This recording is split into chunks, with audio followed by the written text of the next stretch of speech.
there could be a world where, oh, well, actually, I'm going to prioritize more data centers so I can perform better over this county eating.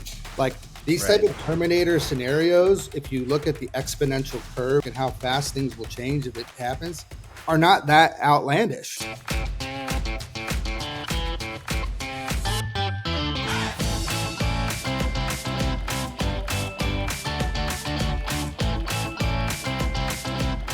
Hey everyone, welcome back to the Advisor AI Solutions podcast, where we spotlight the innovators shaping a cleaner, greener, and smarter future. I'm your host, Jordan Salvador, and today's guest is someone who sits right at the intersection of ecology and technology. We are joined by Austin Arrington, Executive Director and co-founder of Plant Group. Hi, Jordan. Thanks for having me.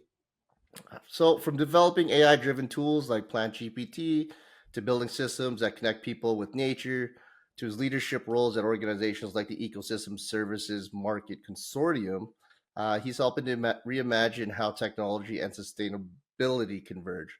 Also, before we dive into the tech and AI side, can you share your personal journey? Like, what really drew you from environmental science into founding Plant Group?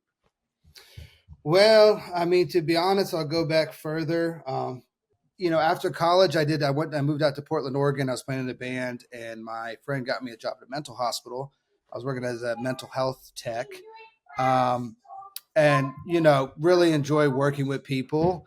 But kind of found out that like I wasn't meant to be in a hospital setting. Like just the environment wasn't good for me, and so my good friend and kind of the original co-founder of Plant Group, Nikolai Druchin, um, kind of used to get me gigs in New York installing green roofs. So green roofs, for people who don't know, are like vegetated rooftops. So actually, even beyond a roof garden, it's like soil and a growing medium and plants like directly growing on your roof, and it's really effective at stormwater management. It could soak up 50 to 90% of the rainfall and help with those sewer overflow events.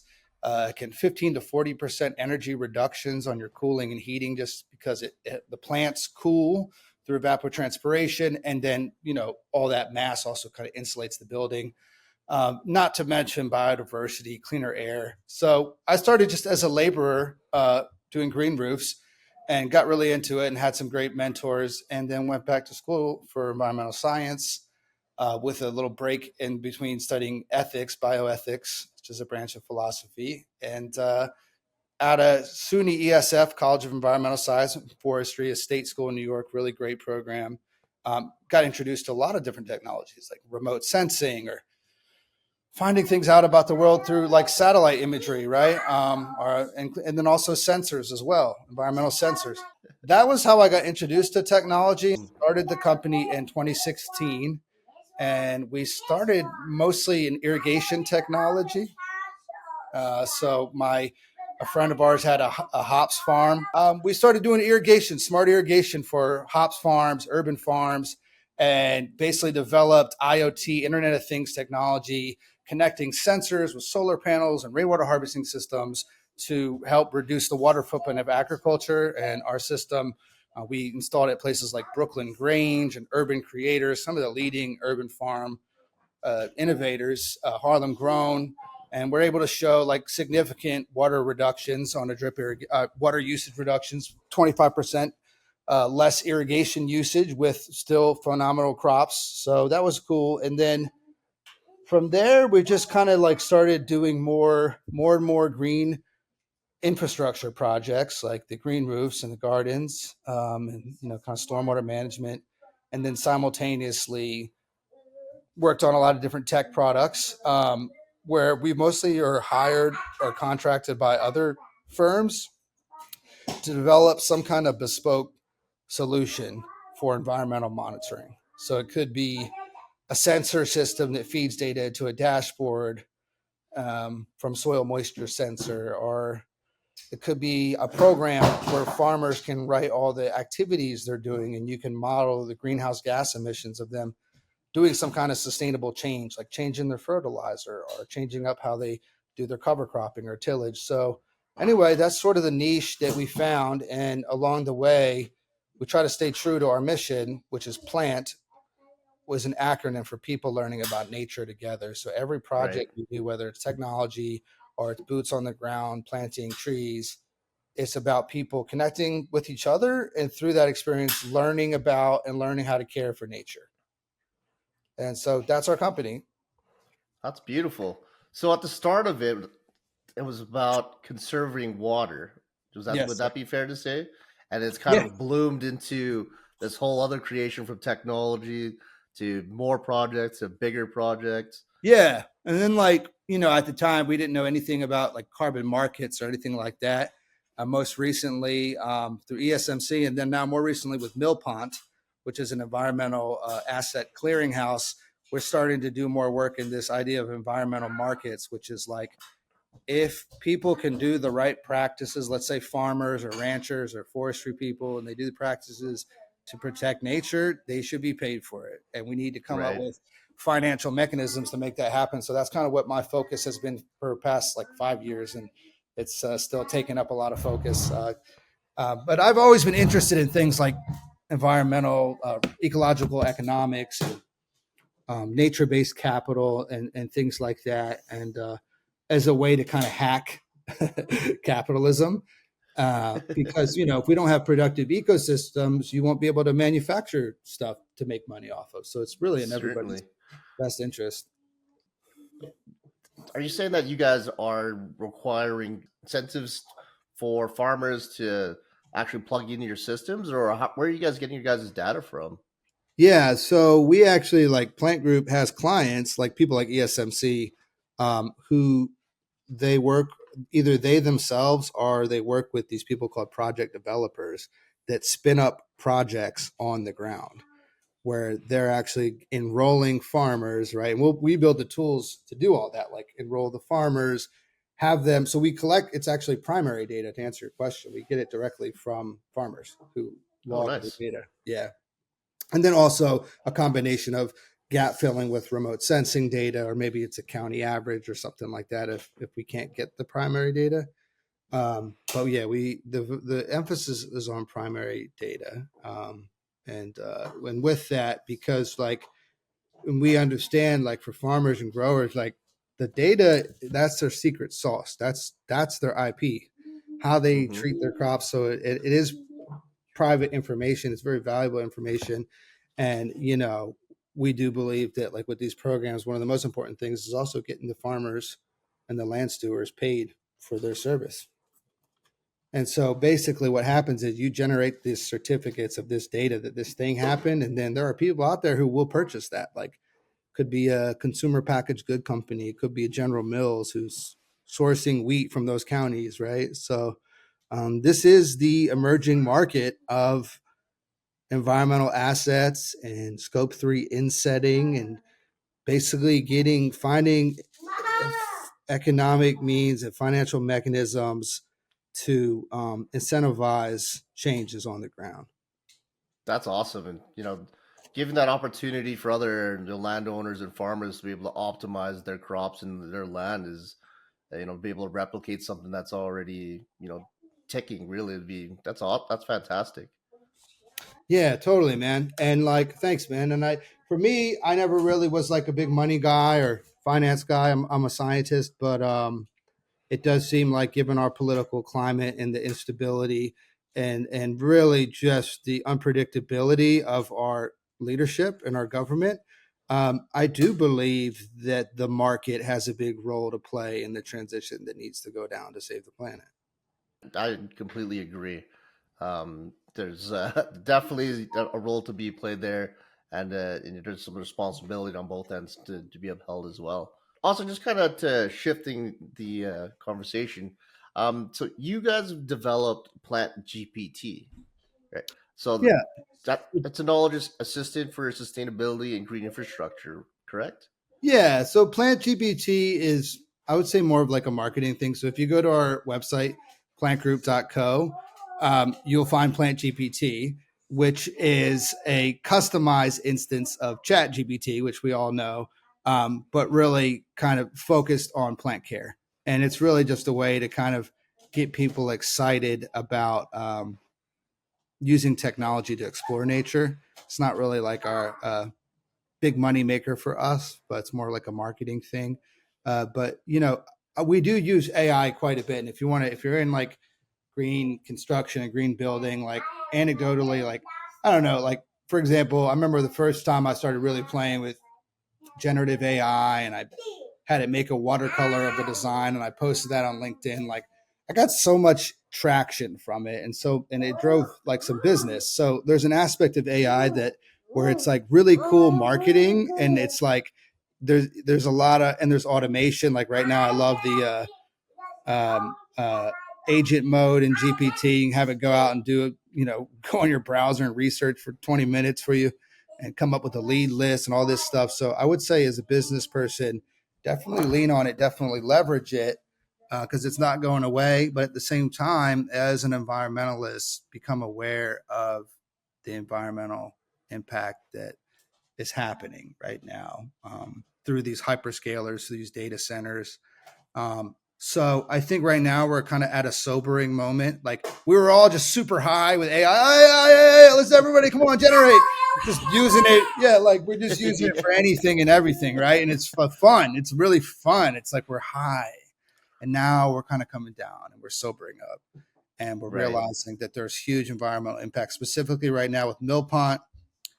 We have a client, Grand Prairie Marketing and Trading, that is generating surface water credits to kind of help deal with this issue of the groundwater. That there's a competition right now. You can say water wars if you want to get dramatic with it, between farmers needing to use groundwater to grow food and resources, and then the water consumption needs of these data centers that need to cool off, Right. and they're only going to be getting bigger and bigger as we try to get towards artificial general intelligence or whatever they're trying to build. And so it's a real thing. And,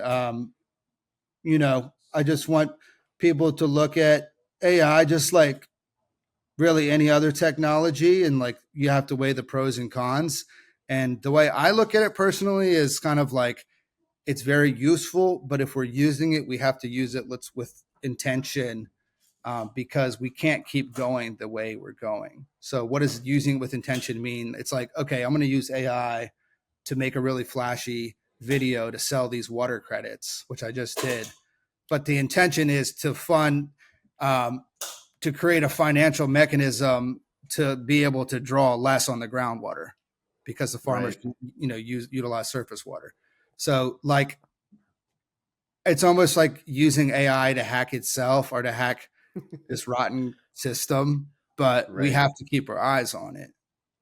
You know what, Austin? You bring up such a brilliant point there. Now, I honestly was not even on my radar as far as water usage and consumption. When it comes to the water wars, as you mentioned, that's got to be quite the struggle, but also quite the conundrum as well at the same time. Being Yeah. able to find that balance between ecological wisdom or how much AI can you put into something to outsmart AI almost. Well, and it's totally possible, like if artificial general intelligence (AGI) is developed, and we already see signs within the models that there can be misalignment, as in the model actually wants something different than what you think it wants, and it's telling you something to kind of mislead you. There could be a world where, oh, well, actually, I'm going to prioritize more data centers so I can perform better over this county eating. Like these type Right. of Terminator scenarios, if you look at the exponential curve of how exponential curves work and how fast things will change if it happens, um, are not that outlandish. And I recommend everybody read AI 2017. Not 2017. What year are we in? What is it? AI 2027, and look at some of those kind of predictions that have been laid out, and it gets pretty scary. So, like, I love AI, dude. I use it so much, and it's a really good tool for your business. And if you're not using it, you're probably going to fall behind in business.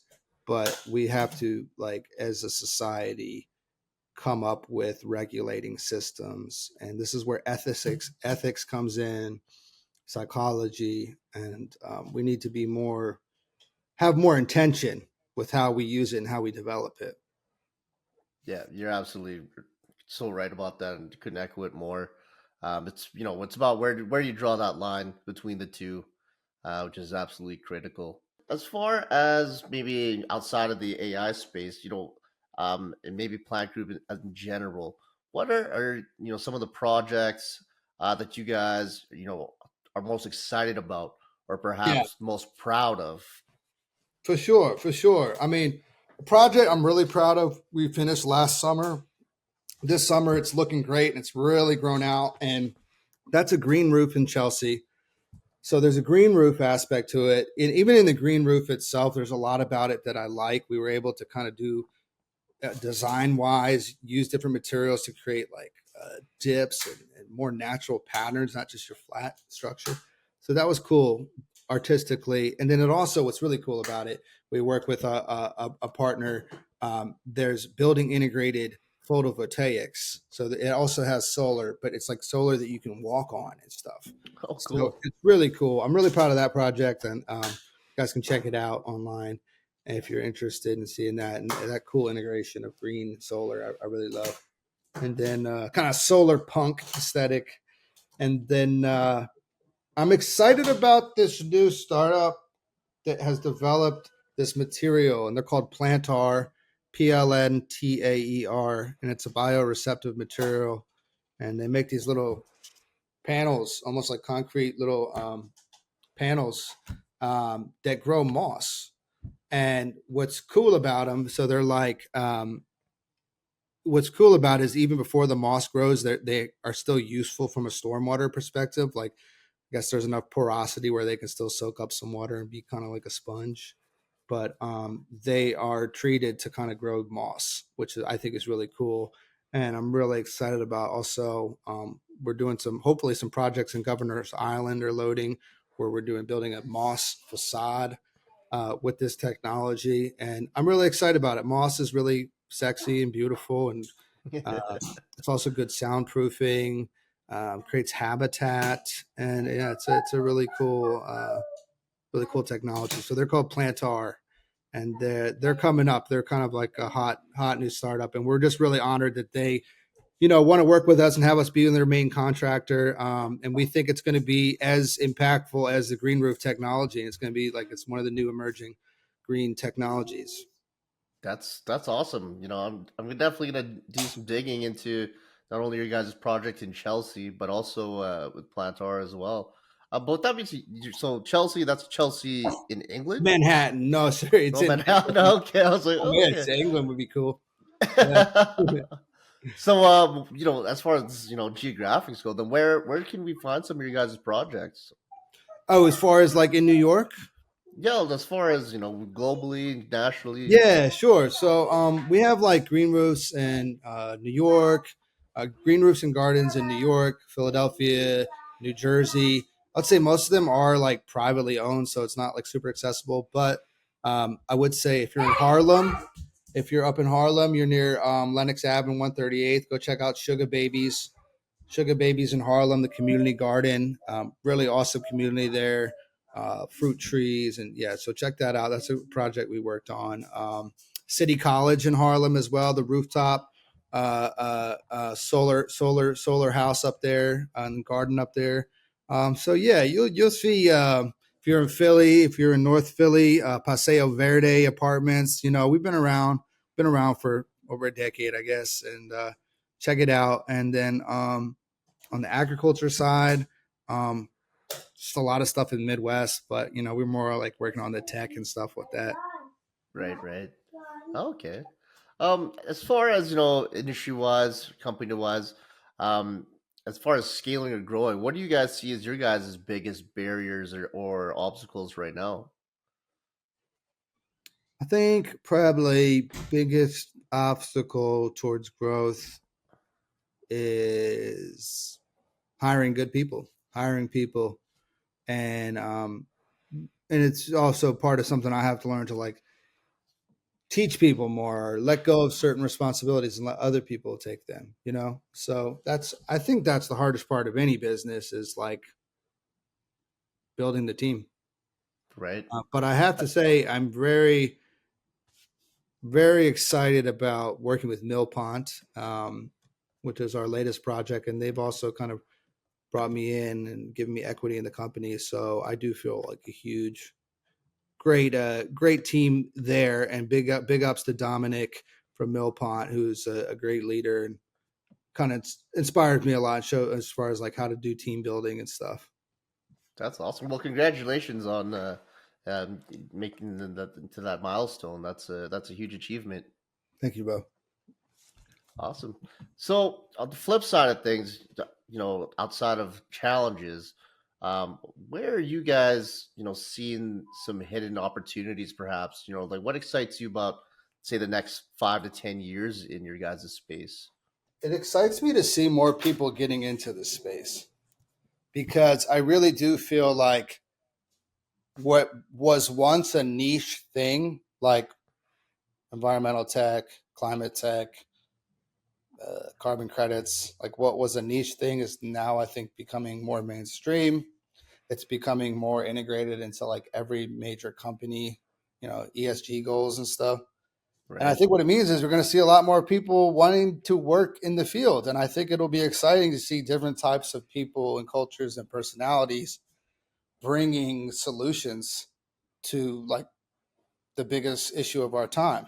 That's kind of one of the motives of this podcast, and one of the motives of my business as well, is to put that on the spotlight to make it more mainstream, make information more sustainable, be able to provide a hub where there's all these great companies, all these great innovators, and just trying to form one big community where it becomes just super accessible.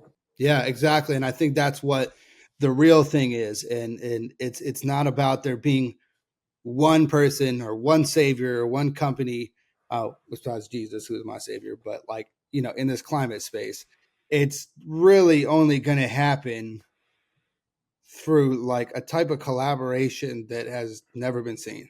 And we need to Right. enact it. Like we need to activate it every day right now.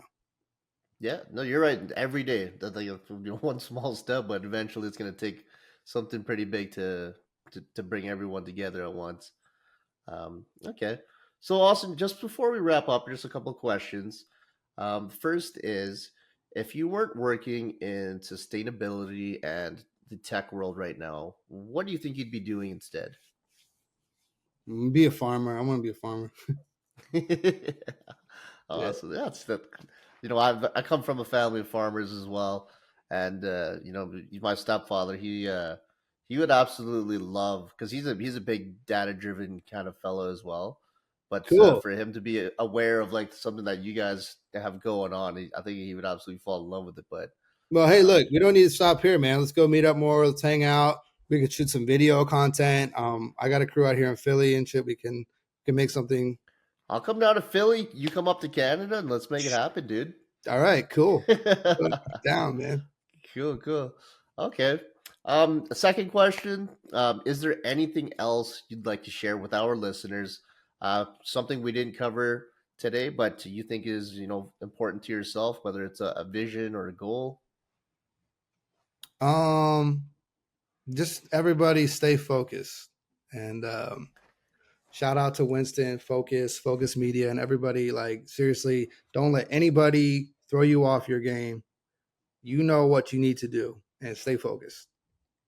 Hey, man, I love that. I love it. Stay focused. And finally, Austin, where can people connect with you and learn more about Plant Group? Y'all, if you want to go to plantgroup.co.co, you can chat with Plant GPT and ask anything about the company or email me at austin@plantgroup.co. And yeah, like love to hear what you're working on or just your thoughts. Cool. That's absolutely terrific. Thank you so much for your time, Austin. It's been an absolutely inspiring conversation. Thank you for sharing your journey, your insights, and how technology, AI, and ecology can come together to build a more sustainable future for everyone. To our listeners, make sure to check out Plant Group and their work, especially their innovative Plant GPT project. And as always, if you enjoyed today's episode, don't forget to subscribe, leave us a review, and share this with someone who's passionate about sustainability and technology. Until next time, automate the ordinary and scale the extraordinary. Peace, everyone. Peace. Cool.